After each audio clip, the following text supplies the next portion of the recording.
All the high expectations, chatters, and high lottery pick discussions, expecting too much of 19-year-olds coming to the league, the era of one and dones. Everybody's NBA journey starts differently. To come into the NBA and start dominating out of high school like LeBron James, almost unrealistic. 60 guys selected every year, undrafted prospect, and overseas stars looking to join the best basketball league in the world. It took Steph Curry 5 seasons to become an all-star. Giannis and Jokic, arguably two of the best players in the game today, became first-time all-stars in year 4, although none of these guys were ever labeled as busts since they weren't super high picks and had little expectations coming to the league. How's it going, guys? My name's Wilson. We'll take a look at 10 players who used to be labeled as busts, had their fair share of criticism early on to becoming an all-star much later in their careers, some of them even retired Hall of Famers. Starting with Gary Payton of the Seattle Sonics, the former 2nd overall pick out of Oregon State, one of the best perimeter defenders the game has seen, the 9-time All-Star, a rough start coming into the league at 22.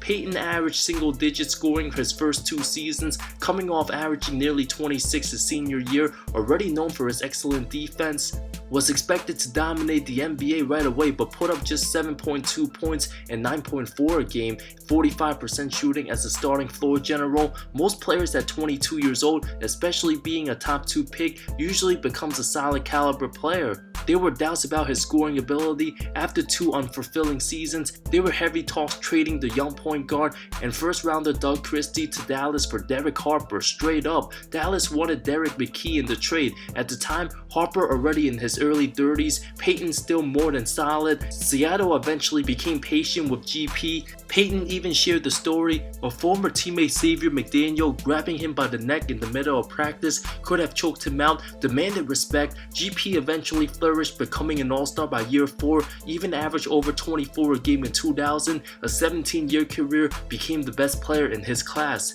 Steve Nash, drafted 15, but heavily disrespected, even received boos on draft day. Unknown out of Santa Clara, Suns started 0-13 in Nash's rookie season, averaged a lackluster 3.3 points, just 10 minutes of playing time. The 22-year-old by year 2 still remained a bench guy after the team acquired all-star point guard Jason Kidd. Still having Kevin Johnson, Nash's minutes limited, put up just 9.1 points, 22 minutes year 2 by guarding Kidd and KJ at practice every day, took a heavy burden. Team traded him for 3 role players and first-round pick Sean Marion. Nash heavily booed first year in Dallas, averaged under 8 points, 36% shooting, combined with a back injury after signing his first big contract, a 2.1 of 6 shooting February 11 game, followed by 3 points, went 1 of 10 March 24th. But after given time, combined with the emergence of Nowitzki and Finley, Nash began to flourish, becoming a first-time All-Star by his 6th season. Don Nelson's high-power offense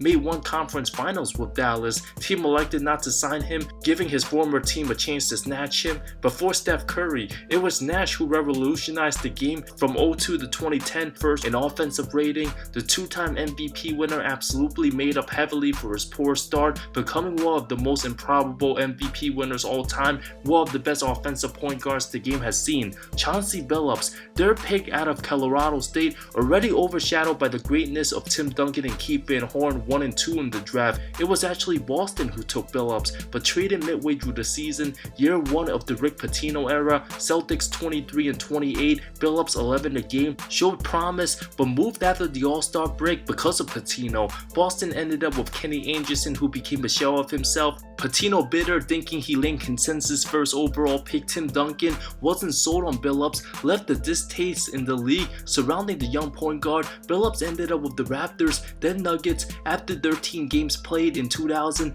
dealt with a shoulder injury, traded to Orlando, but never played a single game for the franchise. While draft mates Duncan became one of the 2 best players in the league, Van Horn putting up 20 a game. At that point, Billups was viewed as forgettable.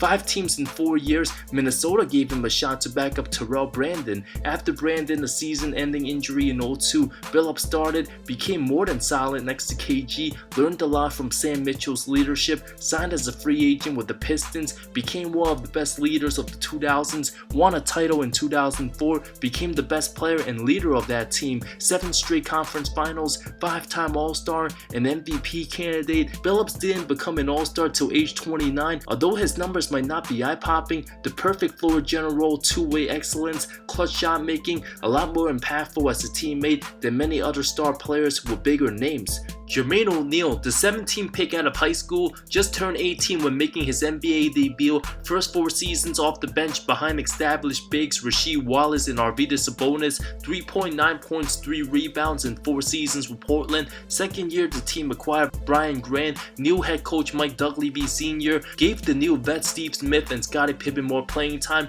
forcing J.O. to the bench longer. Watched his team blew a 15-point fourth quarter lead to the Lakers in Game 7.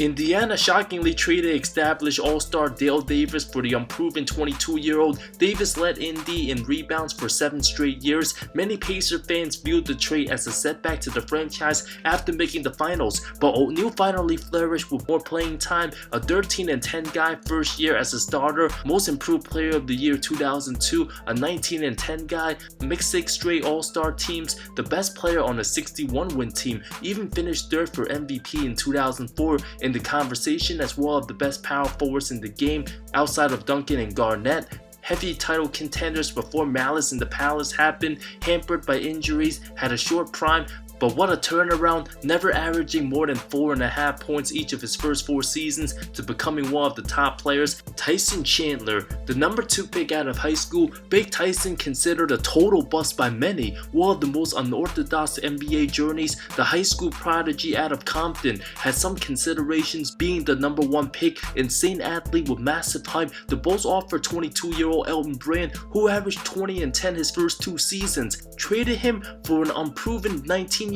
Chandler was picked by the Clippers, a controversial decision, getting rid of a star caliber player for an unproven 18-year-old. Bulls also drafted Eddie Curry. Chandler heavily underachieved, no offense, considered too weak, too raw, and too frail. First 5 seasons averaged just 7 points, 7.7 rebounds in Chi-Town. Very quiet, reserved, but rejuvenated his career, embraced his new role with young point guard CP3 with New Orleans. Chandler focused on defense, and on offense just catching lobs, became more vocal, playing with Paul, a huge developmental process, made a huge impact. When traded to Dallas, the 2011 title team, Chandler proved to be the perfect center next to Nowitzki. Mavs would not have won the title without Tyson. Earned a contract with the Knicks, became Defensive Player of the Year 2012. By age 30, 2013, made his first and only All-Star appearance, over a decade to reach All-Star status, rebranding himself and focused primarily on his strengths as an anchor with vocal leadership.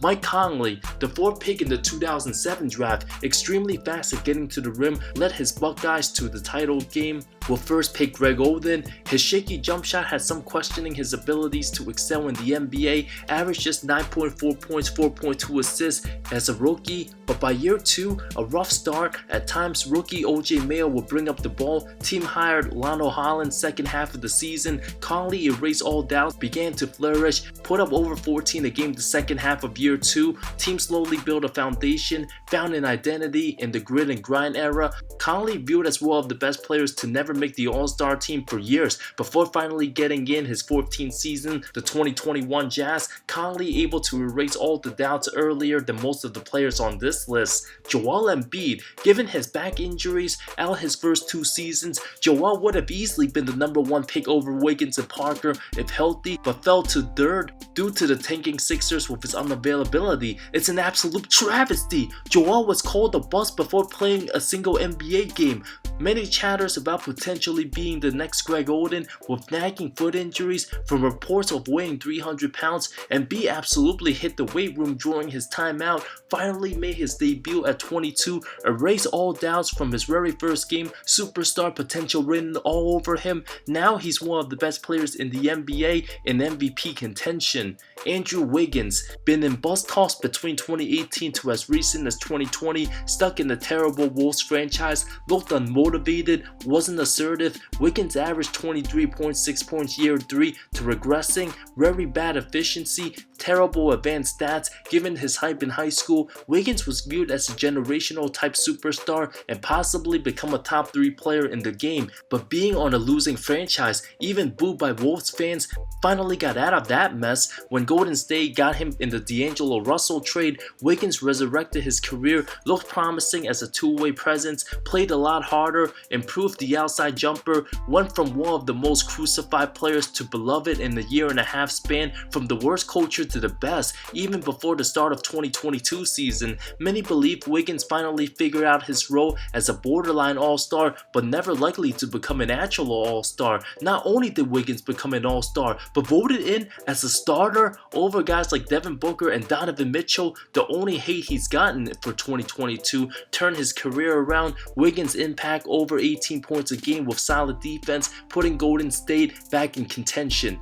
Julius Randle, the 7th pick out of UK, injured for the season after his first game. Second year average 11 and 10, just 43% shooting. Since the impact wasn't instant, got brushed off and overlooked, showed promise under head coach Luke Walton on a bad team, averaged 16 and 8 in 2017, asked to be let go after the Lakers signed LeBron. 2 seasons with New Orleans, good stats on a bad team. Randle laughed at when the Knicks couldn't get Kyrie or KD, instead settled for the power forward. Viewed as a laughingstock, Julius proved many wrong, becoming the most improved player in 2021, 24, 10 and 6. Some even claim he was better than prime Chris Bosh in All-Star Year 7. Although he's been struggling in 2022, Randle will at least be remembered as an All-Star player.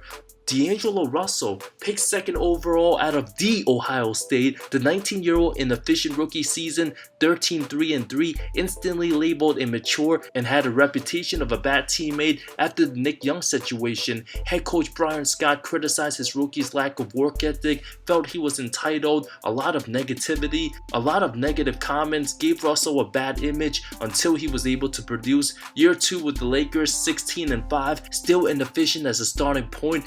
Magic Johnson, running the team, said he needed a leader. A shot at Russell, basically kicked him out, knowing he was drafting Lonzo Ball, involved in the Kyle Kuzma trade. Russell had his breakout season 2019 with the rebuilding Nets, an exciting young team with no pressure. Balled out, averaged 21 a game, 7 dimes, earned the postseason spot, one of the candidates for most improved and an all-star. Russell's impact led to a sign and trade in free agency for Golden State's Durant. D'Lo slowed down by injury last couple seasons, hasn't made big improvements since signing the 4-year deal in 2019.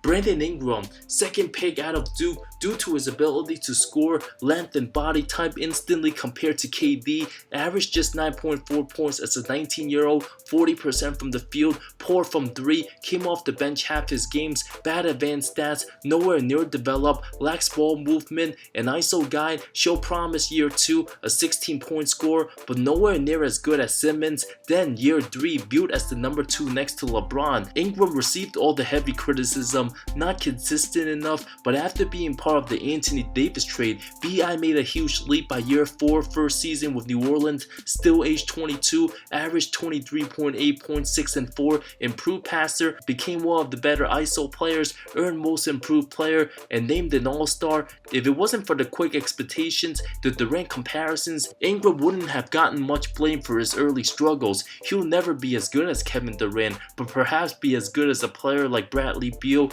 Still tons of work to improve, especially on defense. Thank you so much for watching this video. Which one of these players did you never lose faith in? Let me know in the comments below. I love all of you. See you next time.